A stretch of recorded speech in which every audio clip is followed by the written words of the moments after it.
Olá, pessoas lindas que estão nos ouvindo. Meu nome é Karine Aragão. E eu sou Leonardo Sherman de Sá. E esse é o Nadando na Modernidade Líquida, o podcast que vai inundar o seu cotidiano. Como não podia deixar de ser, a gente quer começar agradecendo a enxurrada de carinho que chegou essa semana. Muito obrigada mesmo, gente, por vocês aceitarem dialogar com a gente. Eu ressalto aqui que o diálogo, a conversa, o compartilhamento de histórias é algo muito importante para a gente nesse momento. Temos alguns agradecimentos especiais, nominais, para fazer aqui. Eu começo agradecendo muito a Beth Conte, que nos sugeriu assistir a um vídeo do Ariano Suassuna, que está disponível no YouTube. É um vídeo curtinho, em que o Ariano Suassuna fala sobre um momento em que ele está numa conversa com uma senhora, e a senhora se surpreende porque ele ainda não havia visitado a Disney e nem tem o menor desejo, né, nem tinha o menor desejo de visitar. Ele até brinca que a senhora dividia a humanidade entre pessoas que visitaram a Disney e pessoas que não visitaram. E isso tem muito a ver com o que a gente comentou no episódio da semana passada. Obrigada, Beth. Uma outra mensagem interessante a gente recebeu da Fabiola Pereira, que naquela parte em que a gente falava sobre a possibilidade da existência de pessoas que amam fazer mala, ela se identificou e disse que ela adora fazer mala, que a mala é um momento de expectativa gostoso, em que ela vai, já de certa maneira, realizando o que vai ser feito, os momentos que vão ser passados durante a viagem. Mas, apesar disso, ela afirmou que para locais em que ela ainda não visitou, lugares novos, ela tenta ir com a menor expectativa possível, porque, efetivamente, uma expectativa muito alta pode levar a uma certa decepção. Obrigada, Fabiola, por ter enviado essa mensagem. A próxima vez que eu tiver que arrumar uma mala, eu vou te mandar um direct para você me ajudar nessa tarefa muito difícil para mim.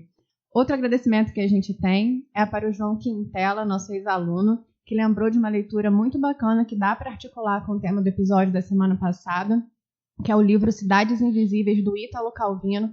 Para quem não conhece o Ítalo Calvino, vale a pena conhecer. É um escritor italiano muito bacana que trabalha com uma composição linguística bem pautada naquele realismo mágico, né? Se aproxima muito do Guimarães Rosa. Então é um autor que vale a pena conhecer. No Cidades Invisíveis ele conta a história totalmente metafórica, mas vai trazer o Marco Polo como personagem e vai falar sobre essa passagem do Marco Polo por várias cidades, porque era o objetivo dele descrever as cidades para o imperador. Obrigada, João. A gente recebeu também mensagens sobre o primeiro episódio sobre as metas, e aí a gente recebeu a mensagem da Renata Mota, falando sobre como ela faz a gestão das metas dela, de uma maneira até bastante criativa. Eu nunca tinha pensado nisso. A Renata faz as metas dela no início do ano, só que durante o ano ela se permite escrever cancelado ao lado de metas que ela queria no início, mas chega lá no meio do ano, a vida vai seguindo por caminhos inesperados e ela se autoriza a escrever cancelado para perceber que aquilo não era mais importante para ela. Não precisa mais, né? A simplicidade do mudar de ideia que muitas vezes a gente esquece, né? Que a gente está aberta ao inesperado e isso é natural e bom. Muito bem. Então, são esses as nossas mensagens, o nosso agradecimento.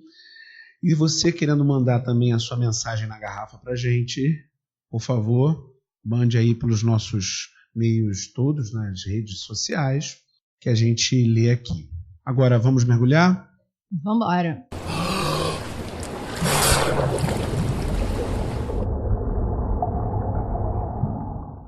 Vivemos uma era de estranhamento. Por um lado, a hiperconectividade colocou frente a frente povos e culturas que se desenvolveram e se consolidaram sem tomarem conhecimento umas das outras. E essa aproximação é, muitas vezes, traumática. Além disso, as redes sociais permitiram que as pessoas que se reconheciam isoladas passassem a perceber sua identidade como coletiva, fortalecendo suas posições. Por outro lado, essas identidades, muitas delas silenciadas por séculos, passaram a disputar espaço e a entrar em conflito. Estamos nos estranhando com mais frequência. Daí eu te pergunto, Karine Aragão, Com quem você anda se estranhando por aí? Nossa, eu vou falar vários nomes aqui, brincadeira, não vai virar um talk show, não. Na verdade, eu tenho me estranhado bastante, assim, me estranhado comigo mesma. Eu acho que quando a gente entra num processo, ou pelo menos tenta entrar num processo de autoconhecimento, você vai descobrindo que existem várias na sua cabeça, ou então existem várias carinhas dentro de mim.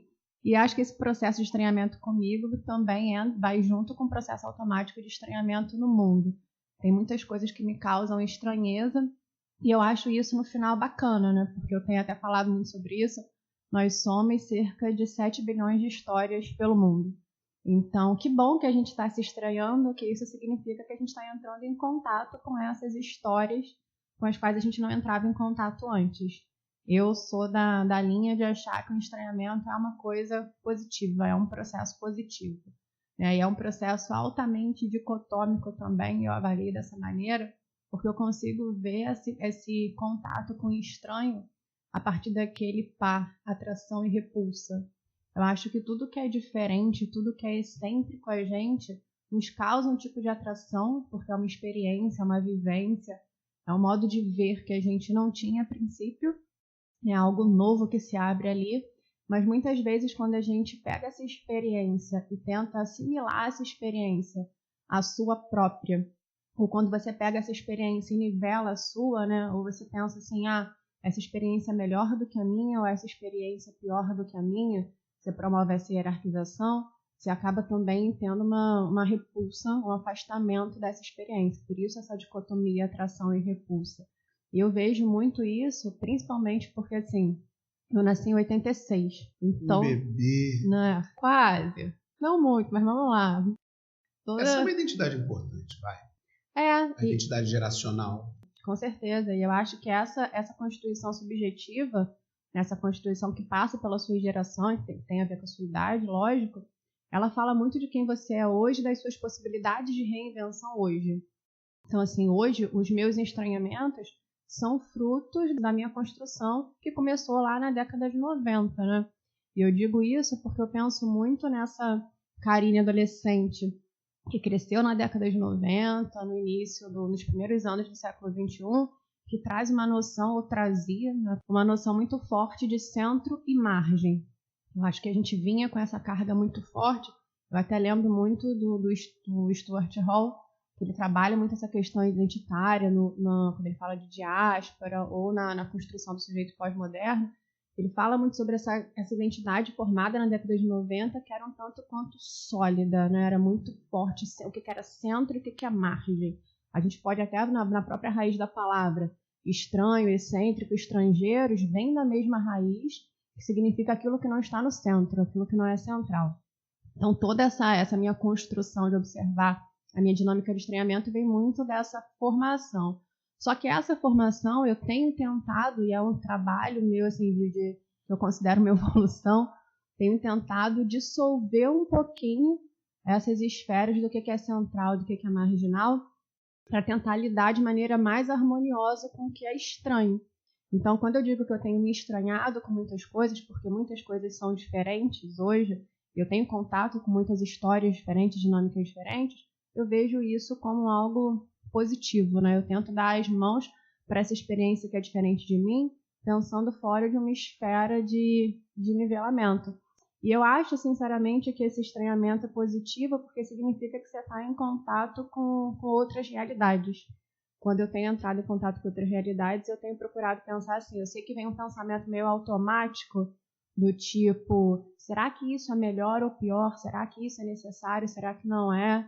Uma escala de valores. Uma escala de valores total. E eu tenho tentado não me envolver com essa escala de valores de maneira totalizante, me cegar, né? Pegar a minha experiência sempre promovendo esse nivelamento.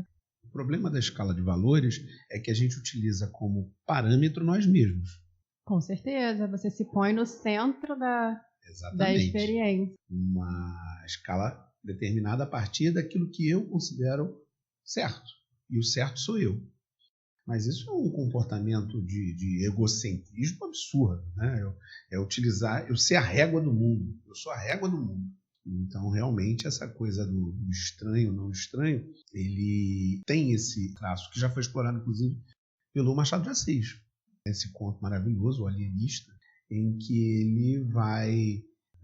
A história é bastante conhecida, né? Então acho que não tem spoiler nisso. Né? Não, pode falar. E já é uma atração também para quem não leu. Quem não leu, quem não curta leu, o spoiler aqui, se envolva e leia, porque vale muito a pena. Esse conto, ele fala de um médico que resolve criar uma casa para loucos. Né? Uma Casa Verde. A Casa Verde, que é uma espécie de hospício, um sanatório, alguma coisa assim. E aí ele vai na cidade olhando as pessoas que são os seus vizinhos, seus parentes, as pessoas que ele se relaciona ali, e ele vai identificando nessas pessoas comportamentos absolutamente doentios, na visão dele, naquele momento. E aí ele vai prendendo, vai todo mundo dentro da Casa Verde, até que fica sozinho. Num determinado momento ele chega à conclusão, bom, se está todo mundo doido e só eu sou são, na verdade, eu é que sou doido. E aí tem uma série de outros acontecimentos, tem que ler lá para ver, mas é essa coisa de ser a régua do mundo. E é engraçado que nesse conto do Machado existe uma troca de dinâmica de grupos, né? Primeiro identifica certas características e aí prende um grupo, né? Interna um grupo na Casa Verde. Depois ele vê que as pessoas de fora estão tendo atitudes reprováveis e troca o grupo. E eu fico pensando, na minha cabeça, assim, metafórica, se eu seria presa no primeiro grupo ou no segundo grupo, porque o nosso grau de loucura realmente é muito relativo, né? E isso é engraçado que acontece até no nosso cotidiano, nas nossas experiências cotidianas. Eu, por exemplo, sou uma pessoa que não tem açúcar e sal em casa. Ué? Eu não tenho açúcar e sal em casa porque eu não gosto de sal e açúcar, eu não gosto de fazer nada. Eu faço arroz sem sal, mexer sem sal, café sem açúcar. E as pessoas... Almoço na casa de Karine. Leve sal e açúcar, por favor. Meus amigos sabem disso, tá? Se vão almoçar na minha casa e querem sal e açúcar, por favor, levem. E muita gente fala pra mim que isso é estranho, né? Eu ouço muito essa palavra. Ai, que estranho.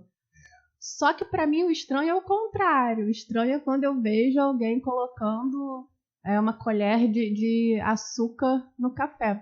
Isso pra mim é estranho. E aí é engraçado que às vezes a gente parte disso, de achar que o nosso gosto é régua, né? Falando que de uma dinâmica é completamente objetiva. Passa também por um outro lado, né? Que é achar que o nosso gosto está errado. A constituição de uma identidade é algo muito complicado. Esse não é um processo que é macio, que é cheio de certezas. Pelo contrário, ele é pautado de dúvidas. Quando a gente está se constituindo dentro de alguma identidade, a gente muitas vezes tem idas e vindas. Pegando, por exemplo, esse filme aí, está em cartaz, A Vida Invisível. Um filme maravilhoso, um roteiro criado com base num livro chamado A Vida Invisível de Eurídice Gusmão, de uma escritora chamada Marta Batalha. O livro trata de duas personagens principais, Eurídice e Guida, são irmãs.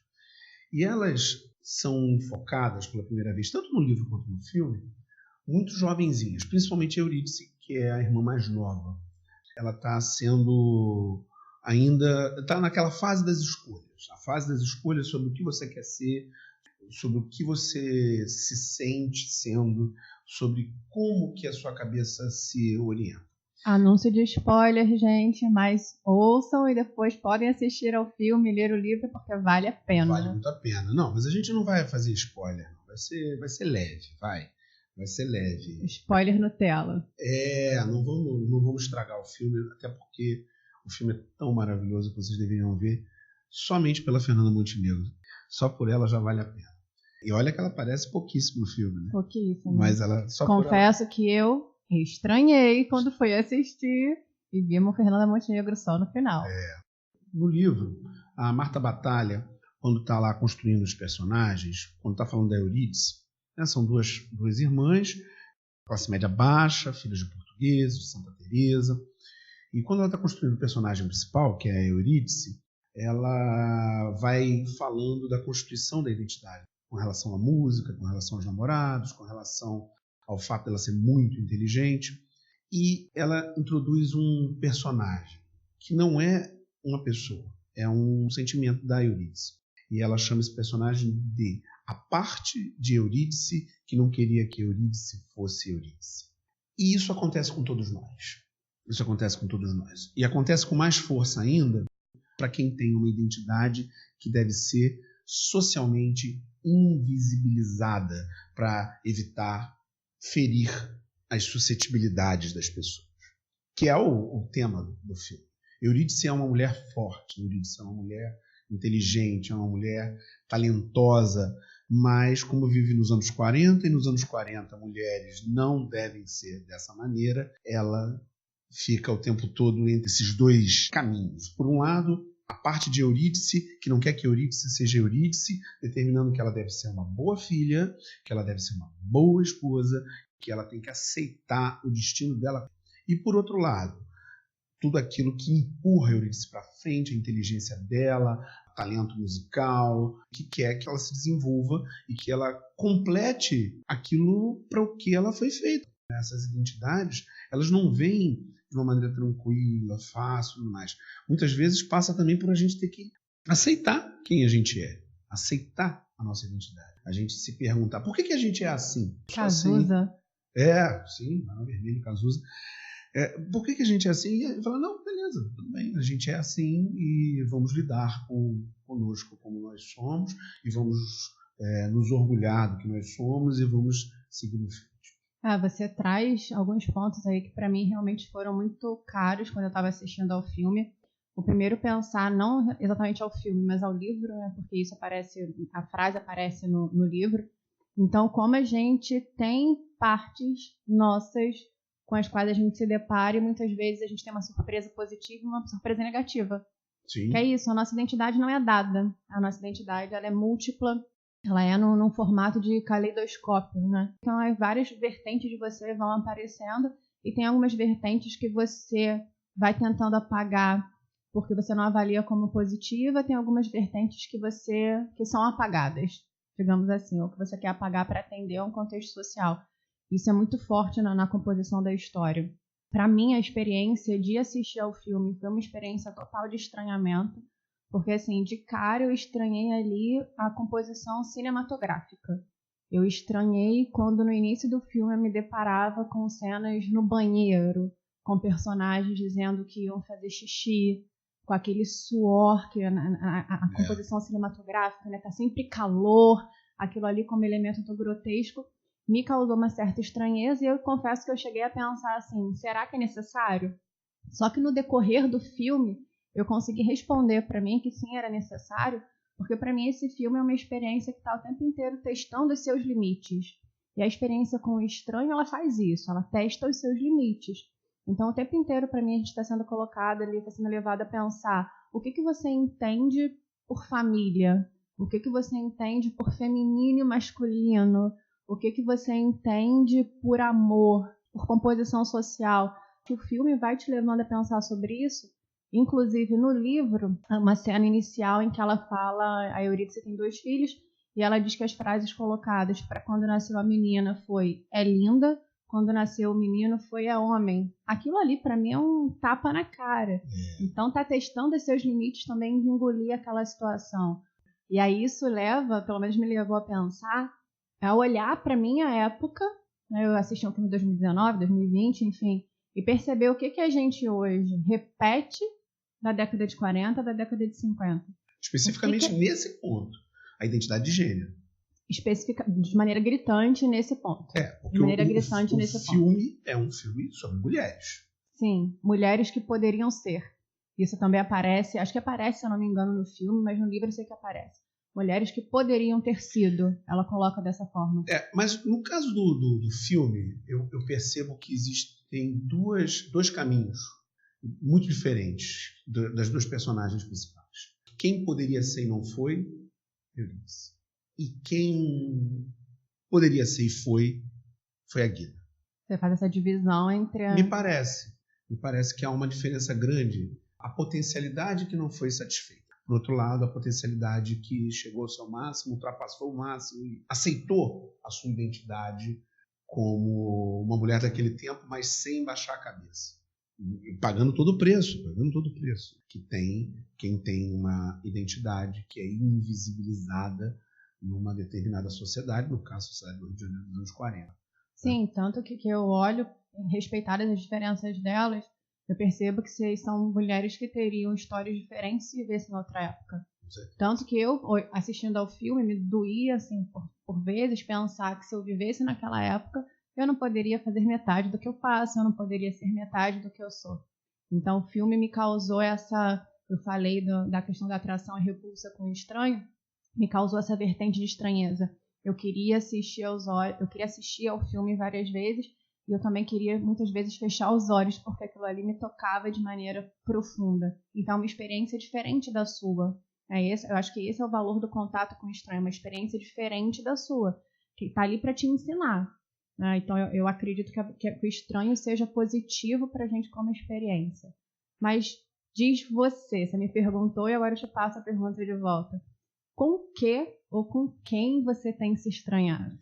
Eu tenho me estranhado muito. Nossa Senhora! Eu tenho me estranhado muito, muita gente diferente aí. Porque de um tempo para cá, a partir de 2013 principalmente, né? 2013, 2014, com a força que as redes sociais têm, todo mundo passou a ter uma opinião aparente. Alguns elementos do pacto coletivo mínimo foram sendo deixados de lado. Elementos importantes para o pacto coletivo mínimo. Democracia, liberdade de expressão, a liberdade de ser quem se é, em nome de formas de pensar, muitas vezes legítimas, mas que acabam conduzindo a uma mudança muito substancial na estrutura e no tecido da nossa sociedade. Então eu tenho me estranhado muito. Contato tem sido difícil muitas vezes, porque é difícil lidar com pessoas que querem negar a existência de outras pessoas, ou que querem afirmar que a sua forma de ver o mundo, a partir de uma perspectiva religiosa ou uma perspectiva política qualquer, é a única válida e é a única que tem que existir. Combinando até expressões que a gente usou agora no início do podcast, você imaginar que a sua vida é a régua no meio de 7 bilhões de pessoas. Pois é. E isso, infelizmente, acontece. Acontece porque há grupos que têm mais poder do que outros grupos. Acontece porque havia pessoas silenciadas e ficaram silenciadas por muitos e muitos e muitos anos e que agora querem falar e querem se colocar e têm todo o direito de fazer isso, e as outras que não estavam acostumadas àquelas falarem passaram a estranhar também. Então a gente está vivendo um momento muito rico, em que a gente está tentando se ajustar em meio a essas disputas das identidades. Mas esse momento muito rico é um momento muito dolorido também. Eu, como muita gente, fiz muitas amizades, tive muitos embates com muitas pessoas nesses últimos anos de polarização extrema. Há um problema muito sério que a gente está vivendo. Há, sim, pessoas que acham que os gays devem ser gays, mas somente no ambiente privado. Você acha lésbicas devem ser lésbicas somente no ambiente privado. Em geral, quando você conversa com essa pessoa, ela não se acha homofóbica. E ela acha que não, tudo bem. Mas essa é uma identidade que não deve transitar na sociedade. E isso existe. Só que, na minha concepção, isso não é legítimo. Agora, eu entendo de onde que essa pessoa homofóbica, traz isso. Da onde que vem? Mas passou um montão de tempo, né? Séculos, em que essas identidades não podiam aparecer. Ou a mesma coisa de mulher. Coisa de mulher, coisa de homem, que aparece com tanta força na vida invisível. Eu me lembro, aqui em Niterói, da primeira motorista que eu vi na minha vida, motorista de ônibus, que era uma senhora que dirigia uma linha que levava para minha casa, a linha 22. Foi a primeira motorista que eu vi na minha vida. Ela se aposentou já e tal. Eu sabia o nome dela até bem pouco tempo, mas agora não me lembro. E para mim aquilo era uma mudança muito grande de paradigma. Eu, muito criança, e ela estava ali no ônibus e ela era a única mulher que dirigia. Hoje não há mistério nenhum, ainda que a maioria dos motoristas sejam homens, não há mistério nenhum, existem muitas motoristas mulheres nos carros e tudo mais. Ainda que exista o preconceito continua existindo, né? Aquelas piadas sobre a mulher não sabe dirigir, aquela coisa toda que continua povoando as cabeças machistas que tem por aí. Então, a minha posição tem sido uma posição de estranhamento, porque acho que a gente tem que socialmente se colocar. O problema é que quando a gente se coloca em ambientes em que essas diferenças, essas características individuais são naturalizadas para um lugar de invisibilidade, para um lugar de não aceitação, há uma reação tremendamente forte. Aliás, é interessante que no livro aparece isso também, né? A autora coloca aqui, os pais de Eurídice falavam não quero, ou então usavam só uma careta e diziam eu, hein? E é isso que acontece para muita gente. Tem gente que não quer ouvir, que não quer falar, que não quer discutir isso, que não quer debater e que ainda está vivendo como se a gente estivesse nos anos 40. As identidades que ficaram silenciadas esses anos todos, elas apareceram, se fortaleceram, e esse é um processo que não tem volta. E você colocando isso me vem à cabeça, a gente comentou do Stuart Hall no início, mas ele tem uma visão muito plausível, né, muito latente nesse sentido, de pensar o conflito não como uma consequência da ascendência das subjetividades. Ele usa essa expressão que eu acho mágica, né, ascendências das subjetividades, essas subjetividades que agora têm voz. Então ele fala que existe um discurso um pouco falacioso de que o conflito seria consequência dessa ascendência. Na verdade, não. O conflito seria consequência da hierarquização, né, de tentar manter um status quo que é dessas subjetividades à margem, né, que sejam estrangeiras, e a gente tem uma forma de vida central. E aí, quando você vai falando dessas identidades, desses conflitos, me vem essa visão de maneira muito clara, né? O conflito não é da emergência. O conflito é da reação. É da falta de diálogo, é da tentativa de nivelamento. E de manutenção do status quo. Não é. Porque se a pessoa surge e a outra pessoa fala, beleza, tudo bem, vamos lidar com isso. Vamos conversar e vamos nos entender. Isso é uma coisa. A outra coisa é, a pessoa surge, aí a pessoa fala, não, o que você é está errado. O que você é não existe. O que você é não pode existir. Que é o que nós estamos vendo, está aí o tempo todo. Muitos grupos sociais dizendo que determinadas formas de viver não podem existir. Não é o surgimento da identidade ou o fortalecimento que gera o conflito. O que gera o conflito é a reação. É o outro que está sendo colocado frente a frente ao estrangeiro e que tem que lidar com esses sentimentos que provêm do um mundo mais interior, tem que lidar com toda essa carga emocional que muitas vezes passa, inclusive, pelas próprias emoções. Olha o que eu poderia ter sido e eu não fui. Olha como eu poderia ter me libertado e não me libertei. Olha a vida que eu poderia ter levado e não levei. Então, todas essas emoções batendo umas com as outras. Porque as pessoas que pagaram o preço, muitas vezes, querem que todo mundo pague aquele preço de anular a sua identidade. É o que se diz para Eurídice o tempo todo. Mas por que você não pode ser de tal maneira assim, se eu sou? Mas ela não pode ser. Eu penso muito também no Saramago, que ele tem um textinho que eu acho muito bacana, que ele suspeita do verbo tolerar. Ele diz que esse verbo tolerar traz uma carga de soberba muito grande, porque não cabe a você ter que tolerar ou não. Você tem que fazer respeitar. Tolerar significa que você está se colocando no centro e deixando que o que você considera marginal exista. Na verdade, isso realmente passa por uma questão de soberba forte. De certa maneira, sim. Mas, por outro lado, se a gente também não tolerar, será que a gente vai conseguir respeitar em algum momento? Porque o meu pensamento é que a gente vive um momento em que realidades que a gente não conhecia apareceram para a gente. É muita informação. E até digerir, introjetar todas essas realidades demora muito e nem sempre a gente tem tempo para isso tudo. Então, é claro que se a gente parte como padrão do respeito, eu vou respeitar o que vier. A nossa entrada nesse novo mundo fica muito mais fácil. Mas, por outro lado, será que eu tenho condição emocional de olhar uma forma de vida absolutamente diferente da minha e de cara já emplacar um respeito? Eu não estou falando que eu não acho isso certo. Estou falando, sim, é certo, respeitar é bom. Mas, por outro lado, não seria necessário eu também ser sincero comigo mesmo e dizer que, às vezes, eu não consigo respeitar?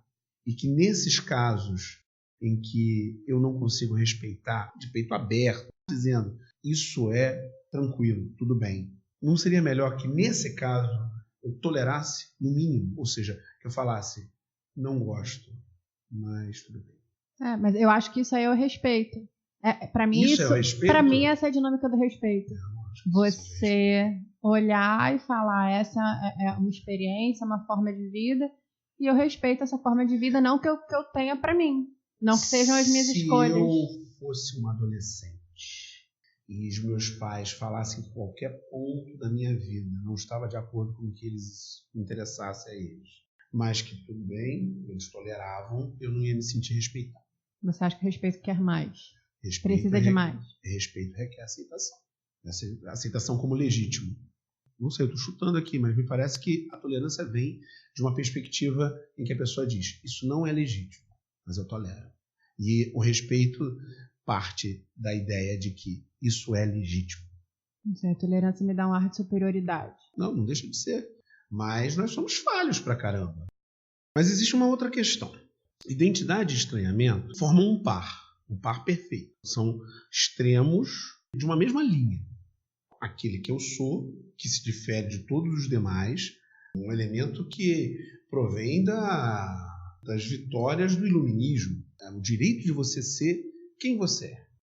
Entretanto, quanto mais eu sei quem eu sou, quanto mais eu busco os meus elementos identitários, quanto mais eu vou me diferenciando dos demais, mais estranhamentos eu vou ter. Vai crescendo o meu estranhamento a todas as outras pessoas. Então, se eu tenho muitas identidades, eu tenho muitos estranhamentos. Se eu tenho poucas identidades, eu tenho poucos estranhamentos. Então, eles são perfeitos assim, né?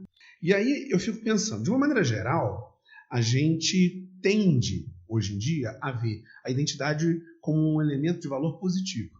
É importante que a gente dê valor às identidades, é importante que elas se fortaleçam, é importante que elas se empoderem. De fato é, porque existem muitas identidades que foram silenciadas durante séculos. E muitas outras que continuam sendo silenciadas hoje em dia e colocadas numa condição de invisibilidade. Esse é um ponto. Da mesma maneira, a gente olha o estranhamento como um valor negativo, como um elemento que provém do fato da gente não estar se entendendo direito como sociedade.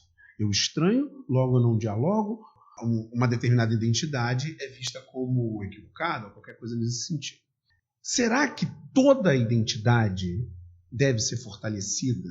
Será que toda identidade ela é naturalmente boa? Será que toda identidade ela é positiva? E da mesma maneira o outro lado. Será que o estranhamento por si só, quando a gente observa uma outra identidade, será que aquilo provém somente da incapacidade de ver o outro, a incapacidade de reconhecer aquela identidade? Ou será que existe em algum nível um estranhamento que é importante que seja mantido? Todo o estranhamento deve ser eliminado? E se todo o estranhamento fosse eliminado, qual seria o impacto disso nas nossas relações sociais?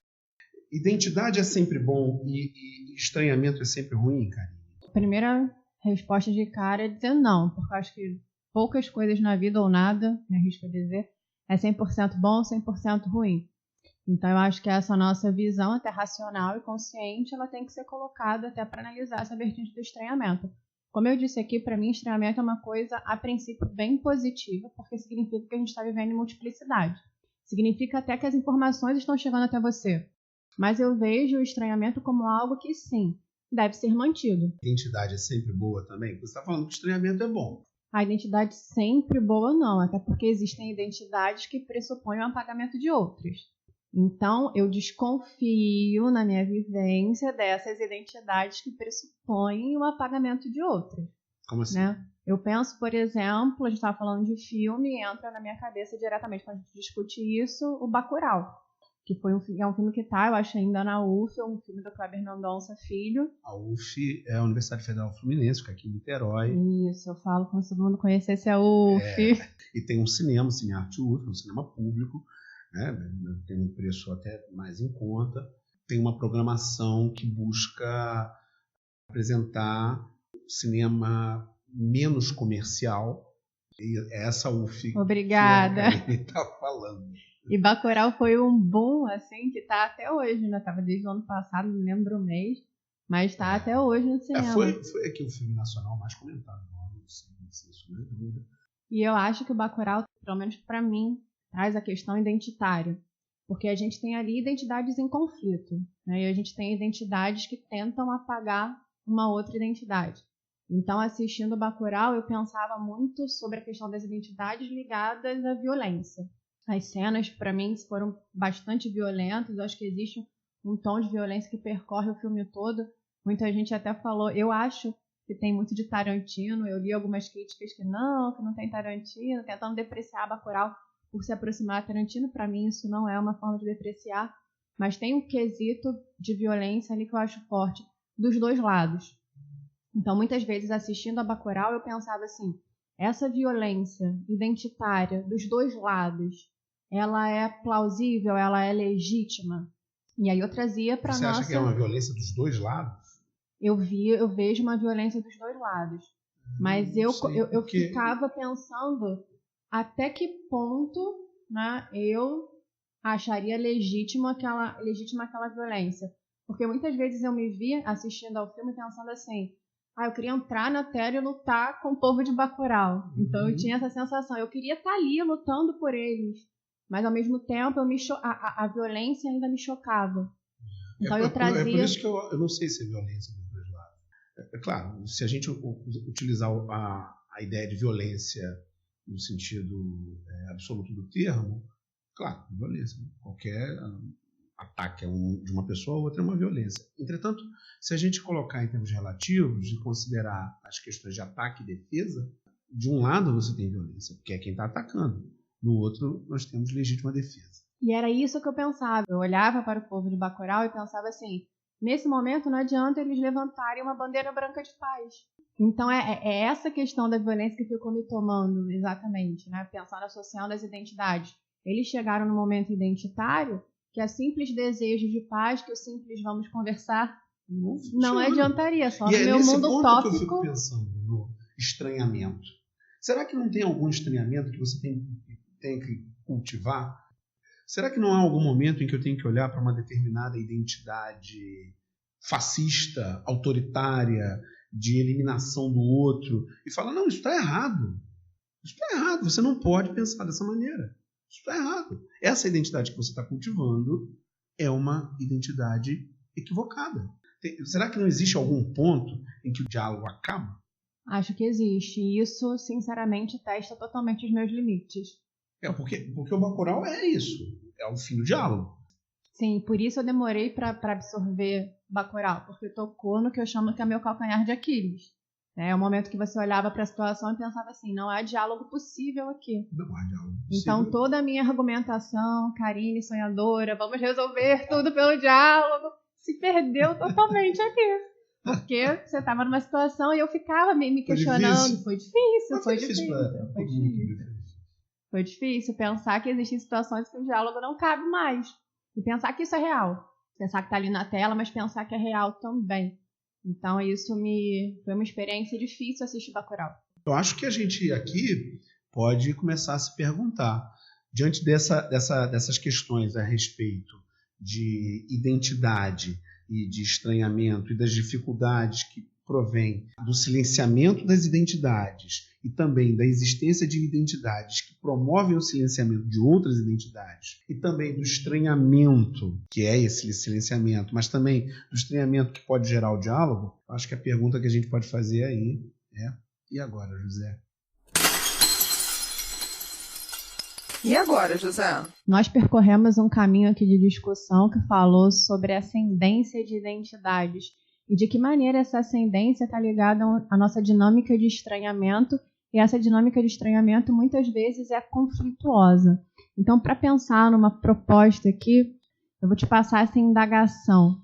De que maneira você acha que a gente pode fazer para ter identidades fortalecidas e, ao mesmo tempo, ter um momento menos conflituoso? Seria possível essa proposta? Fortalecer identidades e minguar um pouco essa esfera conflituosa que a gente tem vivido? Não dá não. Adoro a resposta sim. Não dá, não existe a possibilidade disso acontecer. Essas são categorias excludentes por si só.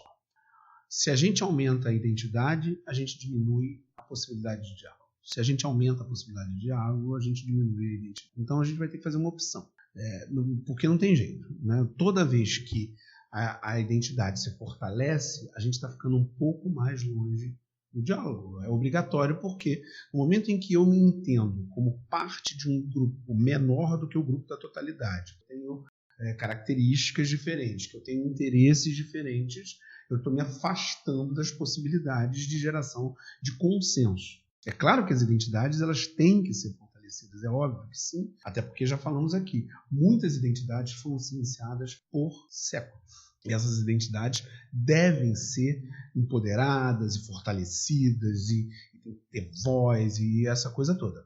Mas, por outro lado, a gente não pode ser ingênuo em achar que o fortalecimento de identidades, todas elas, até aquelas que sofreram muito, e o fortalecimento de identidades vai gerar mais diálogo. Não vai gerar mais diálogo. O fortalecimento das identidades vai gerar mais conflito, mais atrito, mais estranhamento. Porque no momento em que mais gente se sente parte de uma identidade, é óbvio que mais gente vai se sentir também estranha a essas identidades que estão surgindo. Então, para mim, não tem caminho fácil. O caminho é muito difícil, muito pedregoso, muito complicado mesmo. Porque, por outro lado, se eu aposto tudo no consenso e aposto tudo no diálogo, eu estou apostando na plantificação daquelas identidades. É exatamente aquilo que todo fascista de primeira linha diz. Não, mas você está aí, criando confusão, você está criando discussão aqui no seio do nosso grupo. Eu ouvi isso de um cara. Mas é aqui, cara, você está trazendo a discórdia para dentro do nosso grupo. Sim, é discórdia, porque você está numa visão de que o silenciamento é consenso. Que consenso é esse? O consenso do cemitério? Então o Rapa já dizia lá, qual a paz que eu não quero conservar para tentar ser feliz? É isso, a paz que anula a identidade não vale. A coisa é por aí, não há como resolver isso de uma maneira bonitinha, bacaninha, legal. Entretanto, acho sim que existe um caminho que vem de uma aceitação da dificuldade, que é mais rica, mais forte, que seria, vamos lidar com isso. O problema que não tem solução não é problema, é circunstância. E para mim isso é um exemplo de circunstância. A circunstância é essa. Identidades precisam ser fortalecidas, mas a gente precisa criar diálogo entre elas. Essa é uma circunstância insolúvel. Significa a gente ajustar o nosso termômetro em algum ponto da escala que é diferente do ponto anterior. O ponto anterior era, vamos gerar todo o consenso e vamos anular as identidades. A gente tem que ajustar em outro ponto da escala e deixar o pau cantar num nível em que é possível que o conflito se estabeleça dentro de bases civis, democráticas, urbanas, né? Para usar um termo bem antigo da urbanidade. Ou seja, vamos deixar. Não é para ter consenso. Não é para ter consenso, é para ter discussão. Democracia é ruidosa, democracia é o caos, as pessoas discutem o tempo todo. Então é isso mesmo que tem que acontecer. Vamos fortalecer as identidades, dar às identidades tudo que precisa e vamos tentar fazer com que elas discutam e debatam, e aí sim as famílias vão ter que encontrar lá trombas enormes na hora do jantar de Natal, porque é isso aí que é o prato do dia. Não tem outro caminho. Não tem um caminho bonitinho. Vamos dialogar. Não. O mundo é cruel, o mundo é duro. Imaginem a minha cara nesse momento. O mundo é cruel, o mundo é duro e as pessoas não querem dialogar. Então, se as pessoas não querem dialogar, vai ter que dialogar na raça. Mas se a gente puder fazer isso sem partir para violência física, eu já acho que já tá bom pra caramba, já melhorou muito. Se puder não gritar tão alto, se a gente puder tentar conversar dentro dos limites da urbanidade e da civilidade, ainda que seja uma conversa dura e espinhosa e tal, já tá bom, já tá muito bom. Já tá muito bom. Se a gente conseguir manter os limites da discussão dentro de limites mínimos, tem que se dar muito satisfeito. Agora, eu quero saber de você, Karine. Você acha que existe algum caminho para gerar consenso, diálogo e diminuir as pontas do estranhamento, do conflito do dia a dia, ao mesmo tempo em que se fortalecem as identidades? Então, já quebrei todas as minhas unhas aqui enquanto você falava, que você destruiu meu mundo, de que o mundo é bom. Sério, o mundo não é bom, as pessoas não são boas. Eu vou ter que me acostumar com isso. O mundo é bom, sim. Mas enfim. Mas a gente está numa época de infantilização que é uma loucura, né? Enfim, eu confesso que eu tenho a questão do diálogo como uma latência bem, bem forte, porque eu acredito que o diálogo é uma maneira da gente tentar gerar menos conflitos estridentes, né? E quando eu falo isso, esse adjetivo estridente, para mim, é importante nessa construção, porque eu acho que o conflito vai existir. Até como você colocou, acho que a nossa tentativa aí é ajustar o termômetro. O conflito vai existir, e que bom que existe, porque o conflito está dentro do viés democrático, então o conflito vai existir. Mas eu acho que a gente pode manter, e aí o diálogo entra muito, manter a civilidade. Porque talvez o que me incomode é perceber que hoje a regra virou um diálogo que não está dentro do panorama da civilidade. Então esse diálogo, que é muitas vezes polarizado, e a polarização é um fator que me incomoda, porque até a gente conversou, eu acho que a polarização está na irracionalidade, né? Então a polarização me incomoda, porque na polarização não tem diálogo. Ela é um fator de violência extrema, ela é um fator de violência que me incomoda. Então, quando as discussões começam nessa polarização, eu acho que elas tendenciam para algo que aí realmente a gente não vai ver convergência nenhuma. É claro que eu tenho uma noção de que o diálogo não vai resolver tudo, de que nem sempre a gente pode chegar do lado de uma pessoa e falar, senta aqui, vamos conversar e trocar os nossos pontos de vista que são diferentes, e flores. É claro que eu tenho consciência de que isso não vai acontecer. Mas eu acho que se a gente se propuser a pensar numa dinâmica diária em que a gente dialogue dentro do viés da civilidade, a gente já consegue promover aí uma contribuição, mesmo que seja mínima, mas tem pelo menos um desejo de não sair desse panorama, não entrar, na verdade, nesse panorama de violência extrema. Claro, muitas vezes não depende de você, mas no que depender de você, você tornar possível isso. Existe uma outra proposta também, nesse caminho que você está falando, presente num livro muito interessante chamado Em Favor da Dúvida, de dois sociólogos, Peter Berger e Anthony Zerderveld. O subtítulo do livro é maravilhoso: Como ter convicções sem se tornar um fanático. E no livro eles vão analisando a questão da dúvida e da certeza. O resumo geral do que eles chegam à conclusão é que uma democracia ela tem que ser montada sobre a dúvida e não sobre a certeza. Eles diferenciam dois tipos de certeza: a certeza que envolve o fundamentalismo, todo o fundamentalismo, que é a certeza que alguém tem quando seus valores morais são vistos por ele próprio, por essa pessoa, como melhores do que os valores morais de outras pessoas. E ele também coloca uma outra forma de certeza, que é a certeza do outro campo, a certeza do relativismo cultural, que acontece quando alguém acredita que todas as manifestações culturais são válidas de igual maneira, mesmo aquelas que eliminam ou que tendem à eliminação dos outros. E o que eles afirmam aqui no livro é que, em vez dessas certezas, a gente deveria cultivar um estado de dúvida. Dizer, eu não sei, vou analisar, vou buscar mais informações. E enquanto a gente não entende melhor, a gente entender sobre nós mesmos que as nossas ações, elas não são baseadas em certezas, elas são baseadas em dúvidas. A gente vai ter sempre algum nível de dúvida. Então, entender isso e aceitar isso, agir com base nessa ideia de que a gente está sempre em dúvida.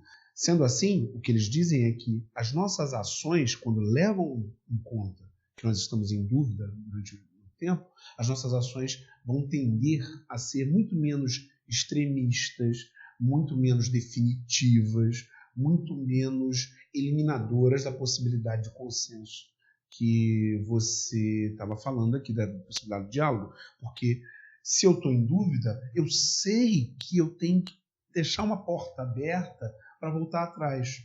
E essa que é a grande questão. Talvez, se eu tivesse que apostar numa coisa que trouxesse muito mais consenso, diálogo, a coisa que eu apostaria seria todos nós adotarmos a partir de agora essa ideia da dúvida e do eu errei e ter opiniões menos definitivas. Isso é bacana porque leva a gente, essa postura que a gente está fazendo aqui, é justamente propor aberturas de pensamento.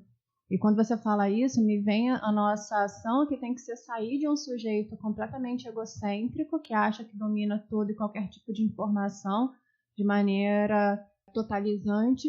E a gente, às vezes, tem que sair dessa visão e falar para alguém, olha, eu não sei, eu não consigo reconhecer isso aqui ainda. Você pode me explicar? E aí vai dessa movimentação que acho que mais benéfica, né? Uma metáfora que eu adoro, que é a gente se enxergar sempre como um copo pela metade.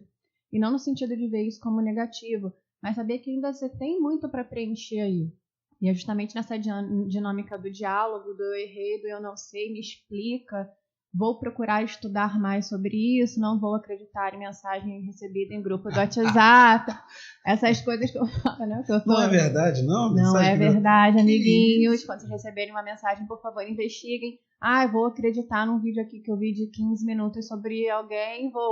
Acreditei nisso aqui, já sei montar a identidade total da pessoa. Então, a gente propor algo aqui para não chegarmos à polarização, para a gente viver na dúvida é sair da sua zona de conforto. Então, quando você aceita essa vivência que duvida, que suspeita, que interroga o mundo, interroga a si, é quebrar com a sua zona de conforto. E talvez aí seja um caminho para a gente não ter que entrar em Bacurau, se é que ainda não entramos, não sei. Com isso, a gente quer agradecer profundamente ao Espaço Contexto, agradecer a Drica Barcelos, que fez o filmite de promoção, e agradecer a Karine Aragão. Agradecer ao Leonardo Sherman, dizer para vocês as nossas redes, nossos contatos, Léo Sherman, Karine Aragão Escritora, o nosso Instagram, NML Podcast, o nosso Twitter, Na Líquida, e as nossas páginas do Facebook, canal do YouTube, Nadando na Modernidade Líquida. Vou deixar aqui minha despedida com vocês, ressaltando que nós queremos compartilhar muitas histórias, porque a gente acredita que é assim que a gente cresce. Então, se vocês tiverem alguma estranheza para contarem pra gente, podem contar por direct, se tiverem vergonha, ou podem botar lá no nosso Instagram para compartilhar com a gente. Exatamente. Manda que a gente lê. Aquele abraço. Até a semana que vem. Tchau, gente.